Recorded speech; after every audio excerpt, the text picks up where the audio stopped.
And now we've come to the last act of the evening. So give him a really big welcome all the way to the stage. It's Paul Steer.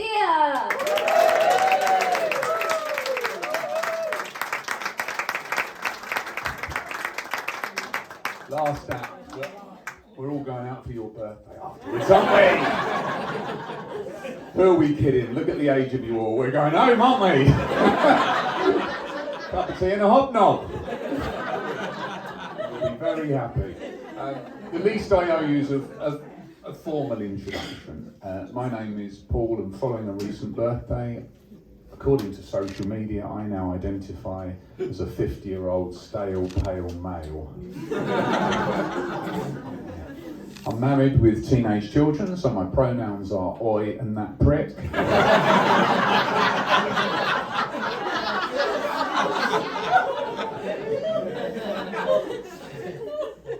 Quite a few married people in tonight.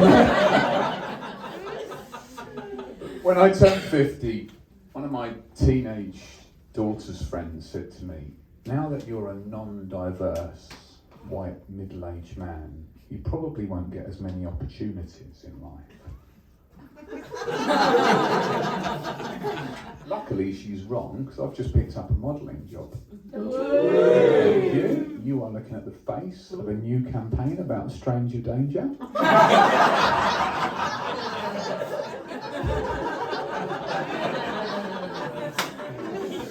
I followed her home to let her know.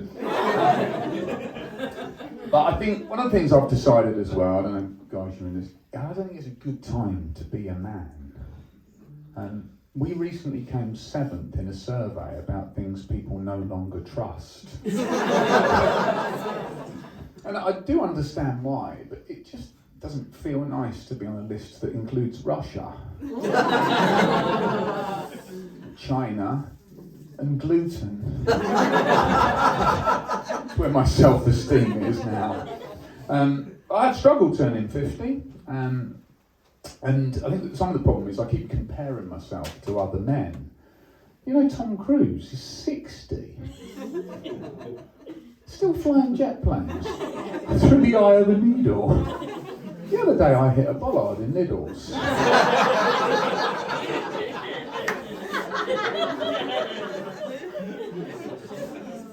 The worst part about that is, the only reason we were there is because my daughter got caught shoplifting in Lidl's. I was so disappointed in her, because we live really close to a Waitrose.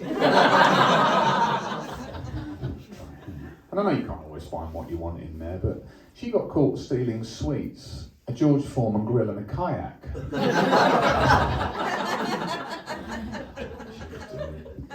My wife upset me on my birthday.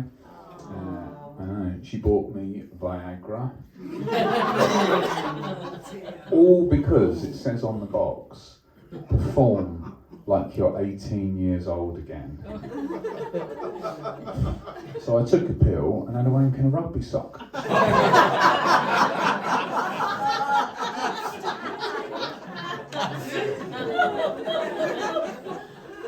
don't know who was more upset, my wife or the manager of Sports Direct.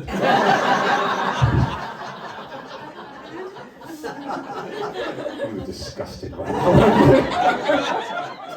You don't work in Sports Direct, do you? I was in the changing room. But as I grew up in the 70s, and I don't need to ask you guys, you remember the 70s, maybe a couple that don't. Probably think of it as just a dodgy period we all forget, but we remember the 70s, don't we? And I've only got one vivid memory of growing up, and that's getting free biscuits at the church Sunday school run by our local priest. Jammy Dodgers, party rings, and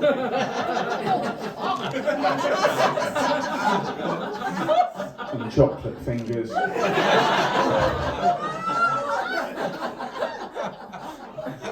Were just some of the accusations.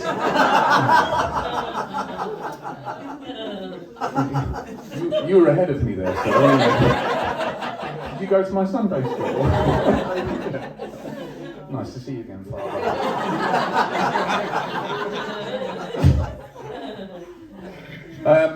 People on social media, How do we feel about social media? Generally, Instagram.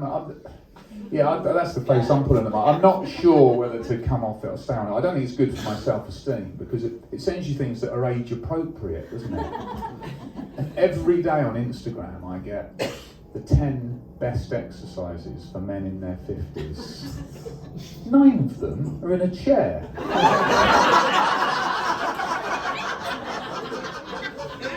You're getting them as well, aren't you?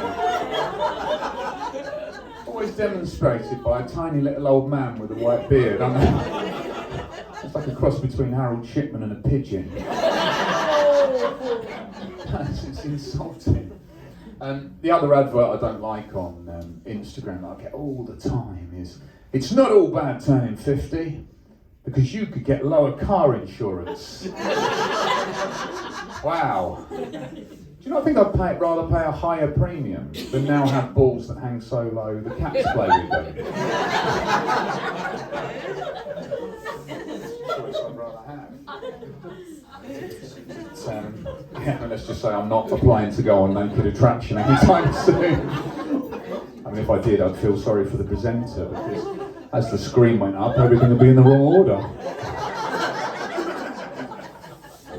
Any fans of Naked Attraction in? Not. Yeah. That's it. Do you watch the episodes with the over 50s on as well? No. You can't, can you? I mean, for those of you that haven't seen an episode of Naked Attraction with the over 50s on, imagine Bake Off, but where all the ingredients are out of date.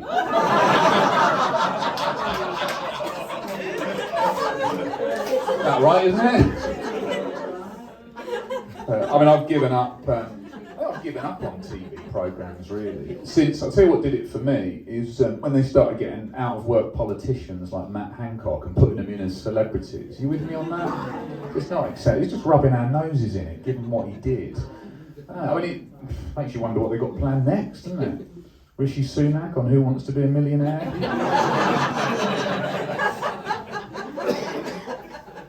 Boris Johnson on Would I Lie to You? Why not? Liz Truss on Pointless. Are you laughing at that joke? One of the earlier ones. Fan of Liz Truss. The only programmes I do watch are those true crime documentaries. Am I into those? I quite enjoy those, but the only one I can't watch is the ones where people kill their partners. Because I could never, ever kill my wife. And the reason is, whenever I try and do something at home, she likes to tell me where I'm going wrong. And it can't be easy trying to smother someone over the muffled cries of "those pillows are just for guests."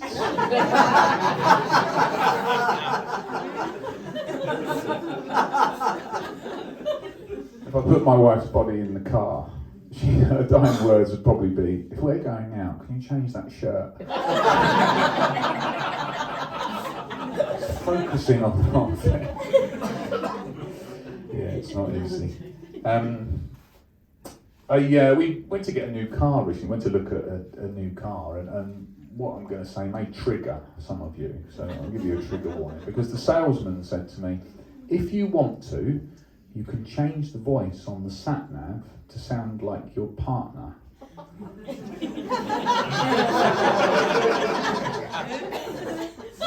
Who's invented that? No one who's ever been in a relationship, is it?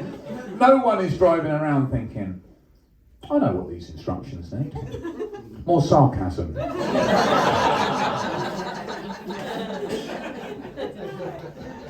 At the next junction, please turn right at the Hilton Hotel, where you've never taken me.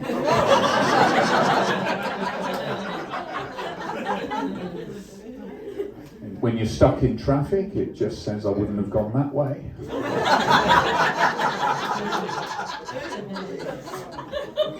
Every time you're at the lights, it tells you when they've turned green. Useful one. But those of you in long-term relationships, I'm sure some of you are and have been, I think people have talked about being married tonight and being in relationships. I think the hardest thing is just keeping things exciting all the time. A lot of pressure. And I do try, I really do try. One night I said to my wife, I've been a very naughty boy. I'd really like you to punish me. And she went off and cancelled Sky Sports.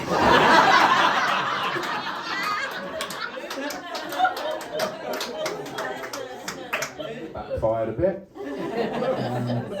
Sometimes she comes up with some ideas though. She read in a magazine that we should each pick a character that we really fancied, so we could do some role play in the bedroom. And I didn't really enjoy that. Don't get me wrong, she looked amazing as Kylie Minogue. But I had to dress up as my brother.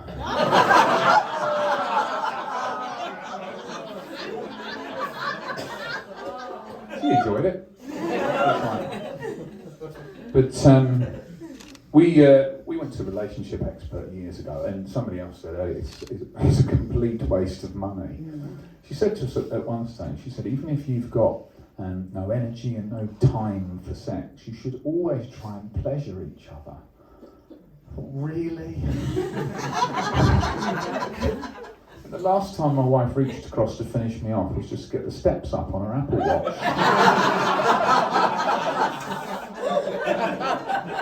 If you don't believe me, it's on the Strava. She did say something that I thought made sense though. She said, oh, I've gone over. I've got 11 minutes. Oh, you're happy for me to carry on? Oh, I'm having a lovely time. It's your birthday, isn't it? Are you alright with me? Alright, I will.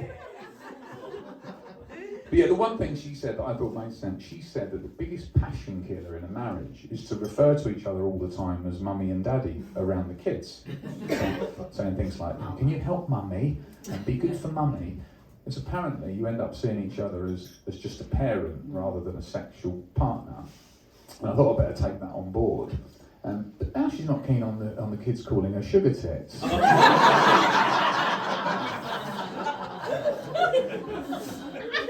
Especially not at the school gates. We celebrated our 15th wedding anniversary recently. I'm a very happily married man, and also I know some of you guys will be married a lot longer than that. And I think the problem is people start asking you for the secrets of a happy marriage. I don't know what to say. Yes, dear. Yes, dear. Oh, yes, dear. How long have you been married, you two? 61. Wow. What the secret is? Yes, dear, is it? Obviously. You didn't say yes, dear, then. She said it for you, right? You think, all you can think of really is common sense, be a good listener, be prepared to compromise, don't fuck the babysitter.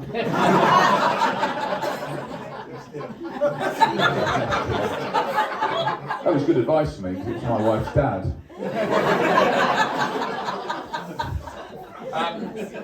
I got told this would be a lovely night and Jenny would be lovely. In fact, give it up for your host. She is wonderful. Give it up for Jenny, everyone. It's been an absolute treat to come down and speak to you. Hopefully I will see you again. Good night.